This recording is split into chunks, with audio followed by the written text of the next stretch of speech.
ঈদে বাড়ি ফেরার সময় যাত্রীদের হয়রানির শিকার হওয়া, টিকিট না পাওয়া, সব টিকিট কালোবাজারে চলে যাওয়া, প্রয়োজনীয় পরিবহন সুবিধা না থাকা, আবার যানজটে রাস্তায় আটকে থেকে পথের মধ্যেই ঈদের জামাতে শরিক হওয়া বা ঈদের জামাত পরে নেওয়া, এগুলোর সঙ্গে আমরা খুবই পরিচিত।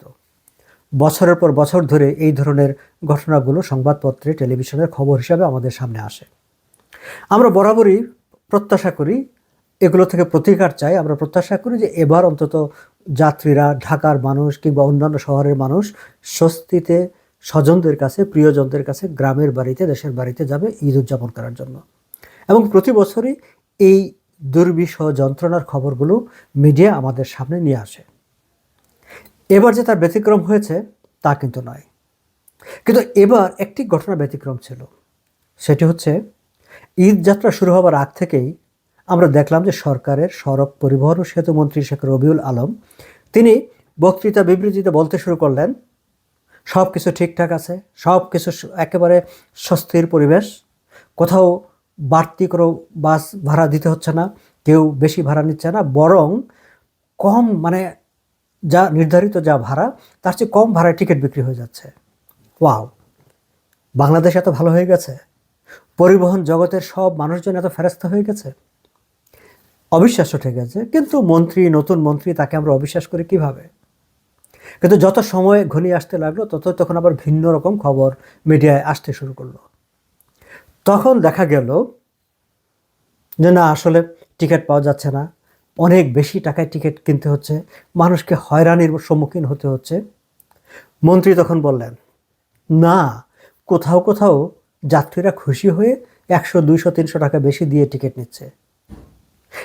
দর্শক, আপনাদের মনে আছে তিনি এর আগে এই পরিবহন মালিকদের এই চাঁদাবাজির ব্যাপারে তিনি একটি ফতোয়া দিয়েছিলেন। সেখানে তিনি বলেছিলেন যে সমঝোতার ভিত্তিতে যদি কোনো লেনদেন হয় সেটিকে চাঁদাবাজি বলা যাবে না। এখন তিনি বলতে চাইলেন যে যেহেতু যাত্রীরা টিকিট পাচ্ছে না, যেহেতু মানে নির্ধারিত মূল্যে কোথাও টিকিট বিক্রি হচ্ছে না, কাজে যাত্রীরা 200, 300, 500, 800 টাকা, হোয়াট এভার মেবি, বেশি টাকা দিয়ে যখন টিকিট কিনছেন, তিনি বলছেন যে যাত্রীরা সমঝোতার ভিত্তিতে খুশি হয়ে বেশি টাকা দিয়ে টিকিট কিনে নিচ্ছেন। ওয়াও। যাই হোক, মন্ত্রী অবশ্য বিভিন্ন বাস টার্মিনাল ঘুরে দেখেছেন, দেখে তিনি দাবি করেছেন যে কোথাও তিনি কোনো হয়রানি দেখেন নাই, কোথাও কোনো অনিয়ম পান নাই, সব ধুতবাত, একেবারে চমৎকার সব কিছু চলছে। তার মানে আবার বলতে হয় যে পুরো পরিবহন জগৎ বা একেবারে ফেরস্তা হয়ে গেছে। অন্তত সড়ক পরিবহন ও সেতুমন্ত্রীর যে অভিজ্ঞতা, সেই অভিজ্ঞতাতে তো আমরা সেরকমটি বলতেই পারি। কিন্তু এর মাঝখানে আবার বোমা ফাটালো ওই যে যাত্রী কল্যাণ সমিতি বলে একটি সংগঠন আছে।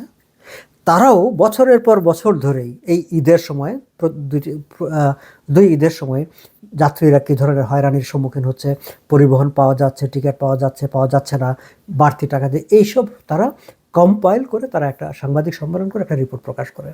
এবং তারা টাকার অঙ্কে হিসাব করে একটা দাবি করে যে ঠিক এত পরিমাণ টাকা যাত্রীদের পকেট থেকে পরিবহন মালিকরা বেশি ভাড়ার নামে পকেট থেকে হাতিয়ে নিয়েছে। এটি যে নতুন কোনো ঘটনা তা নয়, এটি প্রতি বছরই বলে, এবং বরাবরই সরকারের পক্ষ থেকে এক ধরনের একটা ব্যাখ্যা দেওয়া হয়, পরিবহন মালিকরা তার অস্বীকার করে। আমরা আবার মানে সাধারণ জনগণ আমরা বলি যে আমাদের যেহেতু পকেট থেকে বেশি টাকা গেছে, আমরা বলি ঠিক আছে ঠিক আছে। এবারও এই সংগঠনটি একটি স্টেটমেন্ট করেছে, এবং সেই স্টেটমেন্টে তারা দাবি করেছে যে 87% বাসে অতিরিক্ত ভাড়া আদায় করা হয়েছে। এবং তারা বলছেন যে ঈদ যাত্রায় যাত্রীদের পকেট থেকে অতিরিক্ত ভাড়া বাবদ 121 কোটি 80 লাখ টাকা বাড়তি পরিবহন মালিকরা নিয়ে গেছে। 121 crore 80 lakhs, আমরা যদি একসাথে মিলে বলি প্রায় 122 কোটি টাকা বলতে পারি। 122 কোটি টাকা যাত্রীদের পকেট থেকে নিয়ে গেছে এই পরিবহন মালিক। এখন তারা আরও একটি ভয়াবহ মন্তব্য করেছে। সেই মন্তব্যটি হচ্ছে, অতিরিক্ত ভাড়া আদায় নিয়ে যে নৈরাজ্য চলছে তাতে গত 20 বছরের রেকর্ড ভঙ্গ হতে চলেছে। এটা হচ্ছে এই সংগঠনটির দাবি। যেহেতু তারা প্রতি বছরই এই ধরনের অ্যানালাইসিস করে, পর্যবেক্ষণ করে, তাদের কাছে তথ্য উপাত্ত ডাটা আছে, তারা মনে হয়েছে যে গত 20 বছর যা হয়েছে তার রেকর্ড ভেঙে যাচ্ছে এবার।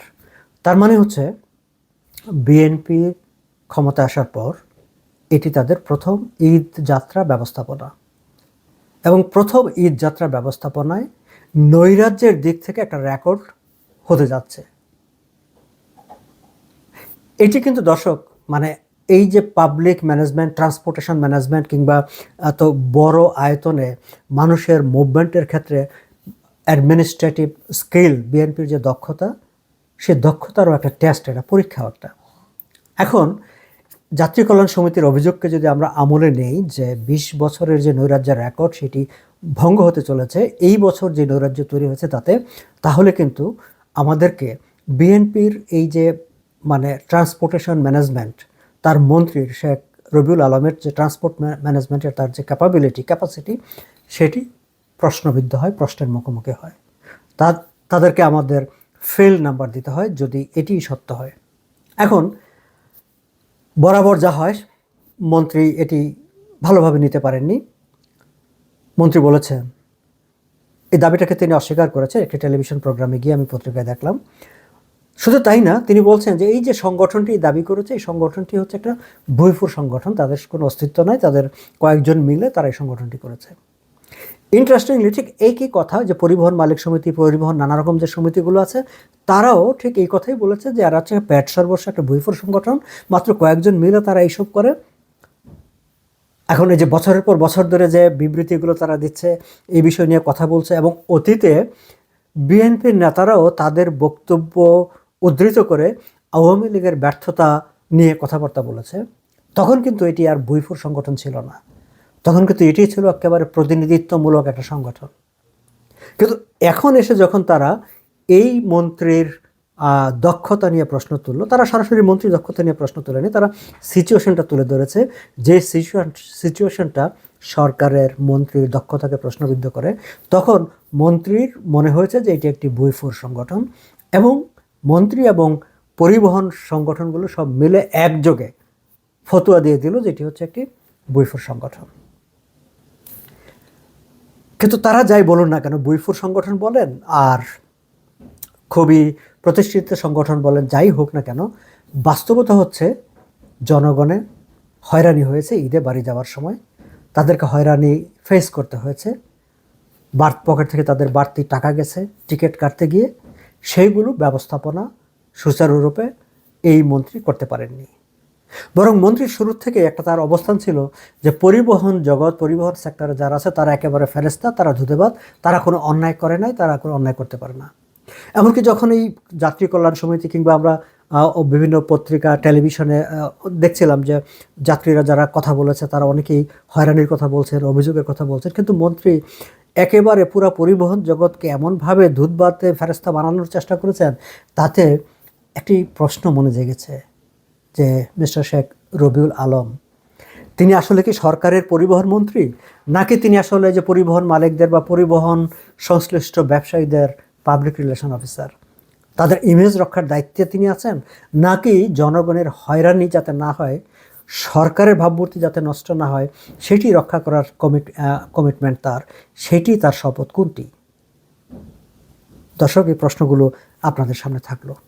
আপনারা সবাই শান্তিতে, স্বস্তিতে, নিরাপদে ঈদে যার যেখানে গন্তব্য সেখানে পৌঁছবেন, সেখান থেকে আবার নিরাপদে স্বচ্ছন্দে ফিরে আসবেন, সুন্দরভাবে ঈদ উদযাপন করবেন। সবাইকে ঈদ মোবারক।